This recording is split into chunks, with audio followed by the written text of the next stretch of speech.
Ayan, magandang hapon po sa inyong lahat, mga taga-subaybay ng aking channel, Dan TV Vlog. Muli, welcome to my vlog.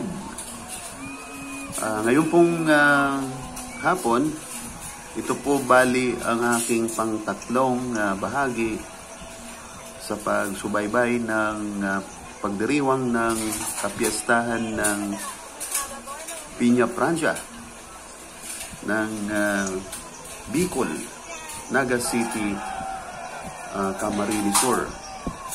So, ang Piña Francia po, ito ang itinuturing na patron ng Bicolandia. So, sa bahagi pong ito, kung inyo pong makikita ay ito po ang fluvial parade, kung saan po ang patrong Piña Francia ay pinaparada sa ilog. Kaya nga po, tinatawag nating fluvial processions. Okay, so tunghayan po natin mga idol kung ano po ang kaganapan sa fluvial procession po ng Piña Francia.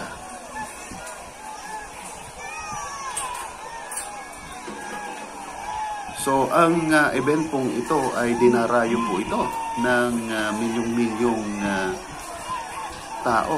Hindi lang po ng buong Pilipinas, maging foreigner o turista.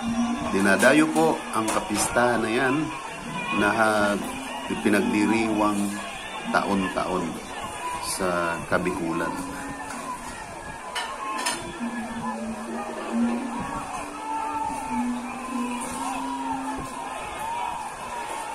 Ayan po, parang mapapansin po ninyo, parang mayroon competition ng yung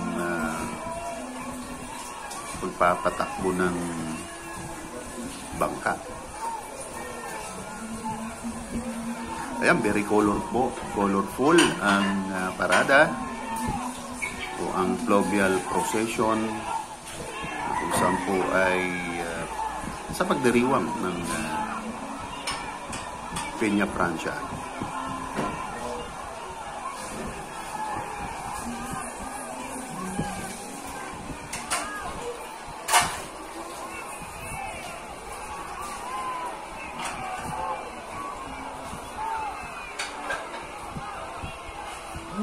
Ayan, pagpamanhin po ninyo ang aking video po, gawa ng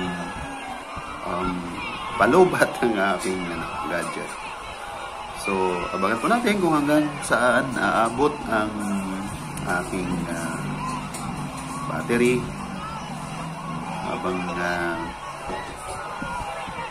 inatid ko po sa inyo ang fluvial processions.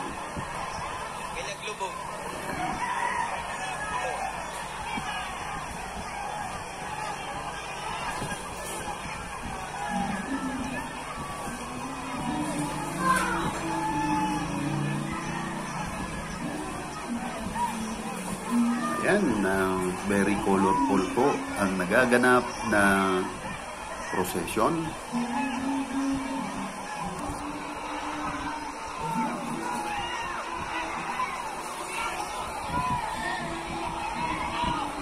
So, mga celebrations po ganito mga idol, mga taga-subaybay ng aking channel, mga taga-suporta, ay nagsisilbi rin po itong tourist attraction ng isang lugar.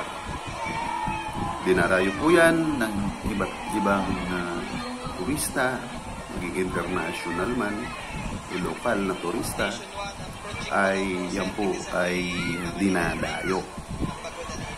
Ayan, so tuloy-tuloy lang po natin subaybayan ang nagaganap na procession.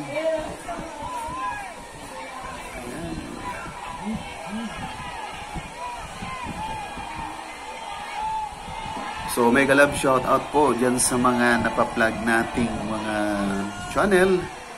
Sa po yan sa mga channel na ating mga kaibigan at sinusuportahan.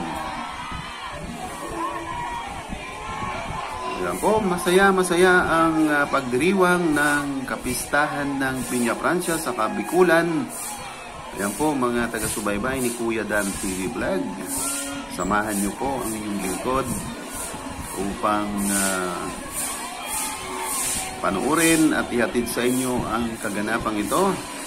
Isa pong this is a religious activities, although but nagiging po itong makasaysayan sa aming mga taga-Bicol dahil po ay nagigiring po itong dahilan na maging atraksyon sa ating mga foreigner o sa ating mga turista. Alright. Ang ganda pong pagmasdan ang nagaganap na procession. Dami-dami pong nanonood. May kunting trivia po ako sa bahaging ito habang natatanaw po natin yung bridge na yan na kumukonekta from north to south. So, ibig sabihin from NCR, yung pong bridge na nakita po ninyo ngayon ay yun ang kumukonek. Doon po dumadaan ang mga bus natin, mga buses patungong south. So may natatandaan po akong trivia sa pagdiriwang pong ito. Kung hindi po ako nagkakamali, mga year 1972. Opo, maliit pa ako po nun, bata pa ako.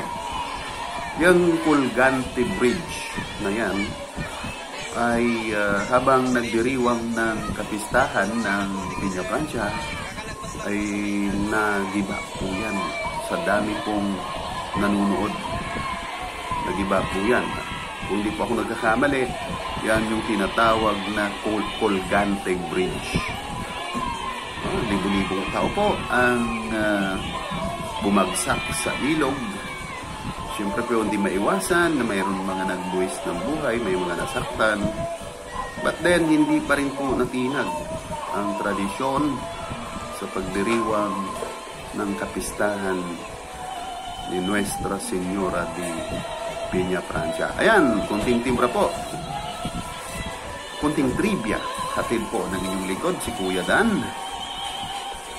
Okay, sa ilang sandali na lang po ay hanggang dito lang muna ang aking paghatid. Abangan na lang po ang aking mga susunod na vlog sa pagsubaybay ng kapistahan nito. Alright, so ang sa aking mga taga-subaybay o yung hindi pa po dyan nakakapag-subscribe, please subscribe, like, and share. Ito pong aking vlog.